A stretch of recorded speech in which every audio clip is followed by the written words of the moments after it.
Got a couple of figures for you here. In terms of his trophy haul, for the team, 6 Premier League trophies, 2 FA Cups, 5 League Cups and a Champions League. Individual awards, individual recognition for him, 4 times City Player of the Season, 5 times PFA Premier League Team of the Year, 3 times the UEFA Team of the Year, 3 times Premier League Playmaker of the Season, that's the most assists, 2 times Champions League Team of the Season, 2 times Premier League Player of the Season, 2 times PFA Players Player of the Season. What a record. Where does he fit into the all-time greats of Premier League midfielders? Well, I think he's been absolutely incredible. Consistency, I mean, you name their individual accomplishments, team accomplishments. For the last 10 years, he's been at the top of the tree in all of them.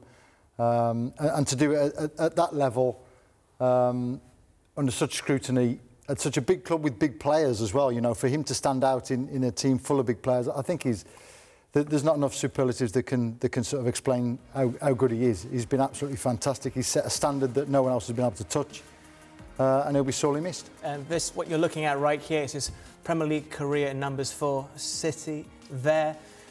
Wow, 70 goals, 117 assists. There's plenty more if you include all competitions. CP? Well, I'll tell you now, I played in the Hong Kong Sevens. Remember the tournament, the Hong Kong Sevens? Yeah. I've got to tell you the story. So I've turned up to play in this Hong Kong Sevens, and Chelsea are playing.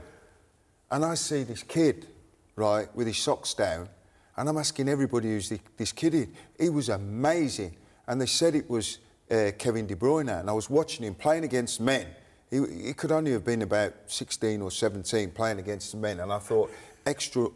And then he left Chelsea, went to Germany, didn't he, to apply his trade, and then come back to Man City. He's been absolutely outstanding. He really has. He's been a phenomenon. It's just, I noticed at the start of this season that he's short.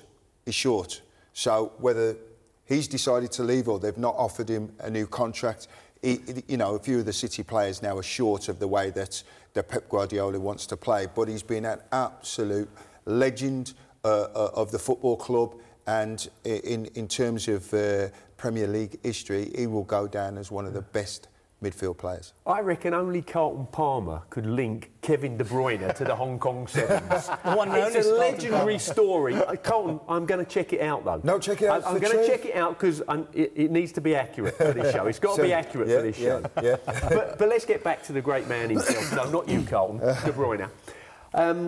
Yeah, it's been sensational. And when you analyse his qualities, be it a delivery, be it a finish, the variety with all of those situations, that's just a subtle, really clever little pass.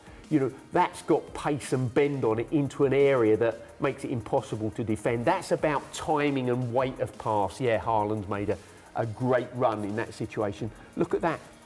He sees spaces, he sees opportunities, he sees spots to deliver a ball that many players just cannot see. And the reason we can sometimes see it from this position is because of our elevated camera position. His vision and his appreciation and understanding of where to deliver a ball, how to deliver a ball, and probably more importantly, where his teammates are, is right at the top end. Is he the greatest Premier League midfielder? Because there's a few names there, your ex-teammate Paul Scholes, Lampard, Gerrard, those are the 3 I think of straight away off the top of my head, but does De Bruyne belong in that conversation? Roy Keane, I suppose you've got to mention. Yes. Patrick Vieira, he's up there. It's very difficult because there's sort of different sort of little synchronicities about each player, but he's got to be up there in the top 3, I would say. I'm not sure you would put him down as the ultimate, because there have been so many good ones, but he would certainly be in the top 3. That's the second time you mentioned Roy Keane to me today. I know he was your best mate when you were players, but... Well, we're talking Manchester derbies and Manchester players and legends of the game, and I think he deserves a mention. But they're different type of players, aren't they? Absolutely, yeah. De Bruyne, his vision is phenomenal, and when you've got a player like De Bruyne in your side, you can make a run knowing that he can find that pass that others can't. His ability to finish free kicks, And like all great midfield players, you know, at his pomp when he picked the ball up, he ran quicker with the ball. He made things happen. And for City, I don't think, you know, they haven't replaced him. They talk how important Rodri is to the side for them, but, you know, I think it's going to be a very difficult ask to replace somebody like De Bruyne. He's a game changer. You know, he's the sort of bloke that you can be, you know, 1-0 down, you can have a tight game, and he'll come on and he'll make an unbelievable pass, or he'll score a goal out of nothing, he'll beat someone and ping it top corner. He changes games, and there's not too many around like him. If you had to choose one attacking midfielder for your side, who would it be, Carlton, first? Of all the Premier League players, of all the greats that have graced the league. Attacking midfield players? Yeah. A creative player, someone who can score the goals, someone who can play the passes, well, which Patrick Vieira was up there, you know. Stevie G. Steven Gerrard. But if you had to choose one? Would you choose Kevin De Bruyne? I think you might. Well, I think it's going to be very close. Yeah. It's going to be very, very, very close. You know, listen, if you had the choice between Scholesy, De Bruyne, you know, and you're talking Steven Gerrard and whatever, yeah. You're very, very blessed if you had the choice of choosing between those. I would find it harder, as a midfield player, to play against somebody like De Bruyne. I'd find it easier, as it were, playing against the likes of Patrick Vieira and Roy Keane, because you know what they are, combative midfield players who bring different qualities to the team. But with somebody like De Bruyne, you get half an inch and he's killed you. It's subjective, isn't it? That's the truth, and everybody at home watching as well will be having their own opinions.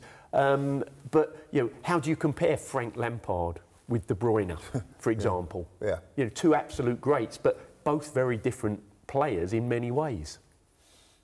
Your final say here, who are you choosing? You're going to say Scholes, aren't you?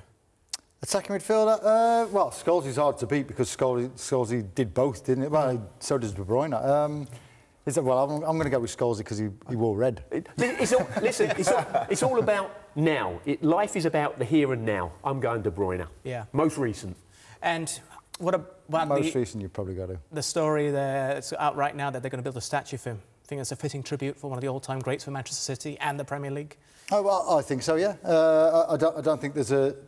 I don't think if you look back over time through history at Man City, if there's ever been a better midfielder, I suppose you could go back and mention people like Colin Bell and that sort of era. But up to the modern day, I think Kevin De Bruyne has probably been the best midfielder they've had. Yaya Toure, possibly, might have an argument, but he's been sensational. All right. Replacements for next season. Florian Wirtz over at Bayer Leverkusen, his name's been heavily linked as someone who can come in and probably lessen the burden of what we've seen as a creative force from De Bruyne. And I believe Pep said he is irreplaceable. He said the same about Aguero, then they signed Haaland, but never mind that. Do you see someone from within the ranks stepping up, a Phil Foden, or do you see them looking elsewhere? Phil Foden's a different type of player. Can he be changed to be more like... I think Man City have to change their style of play. I really do. I think, you know, Pep's brought in this style of football. And for me, when City were at their best, yes, it was great, but it's killed the game a little bit. Haaland's frustrated, and he gets frustrated. When De Bruyne plays him in early. If you see the goal against West Ham, nobody else does it because they're frightened to do it. They play backwards and square. So...